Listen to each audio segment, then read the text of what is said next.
বন্ধুরা আমার, বাংলাদেশ আজকে কোন পথে যাবে এই সরকারের কাছে বিরাট এক দায়িত্ব।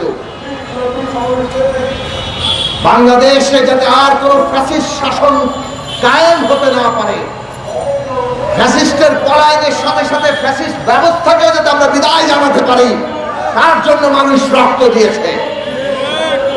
সেইটা যদি আমরা বাস্তবায়ন করতে চাই, তাহলে আমাদের সকলের মধ্যে এখন ঐক্য রক্ষা করতে হবে।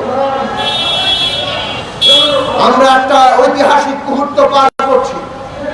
অভ্যুত্থানে ছাত্র তরুণরা অগ্রণী ভূমিকা রেখেছেন, কিন্তু দেশের সমস্ত জনগণ, রাজনৈতিক দল, শ্রেণী পেশার মানুষ এই অভ্যুত্থানে যুক্ত হয়েছে। অভ্যুত্থানের শ্রমিকের অধিকার কোথায়? কৃষকের অধিকার কোথায়? ওই চাকমা, মারমা, মান্দি, সাঁওতাল আদিবাসীদের অধিকার কোথায়? সমস্ত মানুষ এই জবাব চায়। একই সাথে এটা চায় সবার মধ্যে ঐক্য রক্ষা করে আমরা যাতে রাজনৈতিক উত্তরণ করতে পারি, গণতন্ত্রের পথে যেতে পারি। সংস্কার আর নির্বাচন এই নিয়ে একটা মুখোমুখি অবস্থা তৈরি করা হয়েছে। আমরা মনে করি সংস্কার নির্বাচন কোনো মুখোমুখি ব্যাপার নয়।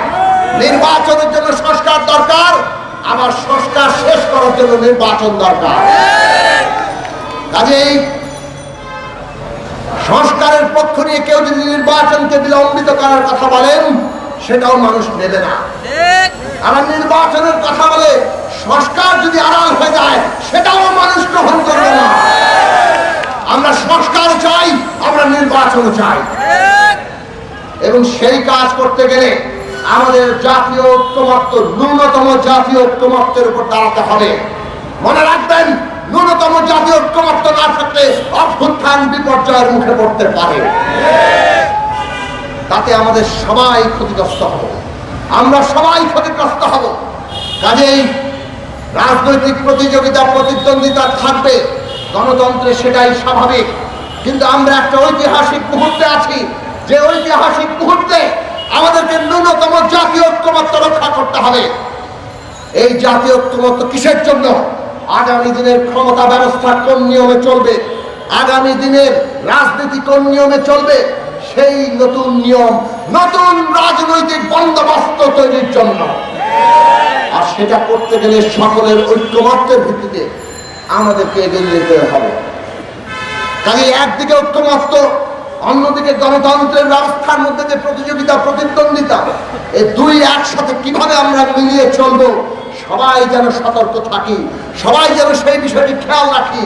ভুল হলে আমাদের জন্য ভয়ঙ্কর পরিণতিও আসতে পারে। কাজেই জনগণ ঐক্যবদ্ধ হন। জনগণের ঐক্যই এই জুলাই আগস্টের অভ্যুত্থানকে সফল করেছে।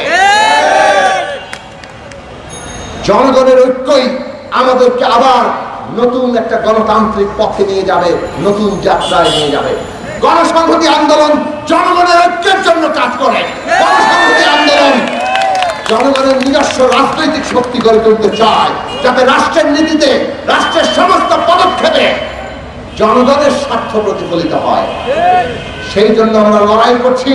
আসুন আমরা ঐক্যবদ্ধ হই এবং সেই ঐক্যকে, জনগণের স্বপ্নকে সত্যে পরিণত করার জন্য আমরা দৃঢ়ভাবে ঊর্ধ্বে তুলে ধরি। আর সেইটা করতে গেলে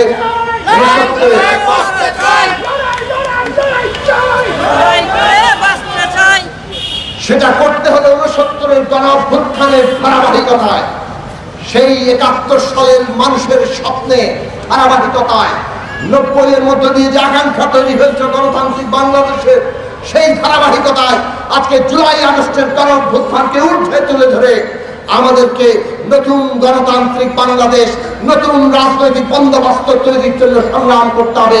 আর তার জন্য ঐক্যবদ্ধভাবে আমাদের গণতান্ত্রিক রাজনৈতিক শক্তি গড়ে তুলতে হবে। এই আহ্বান জানিয়ে আপনাদের সকলকে ধন্যবাদ জানিয়ে আমি আমার বক্তব্য শেষ করছি।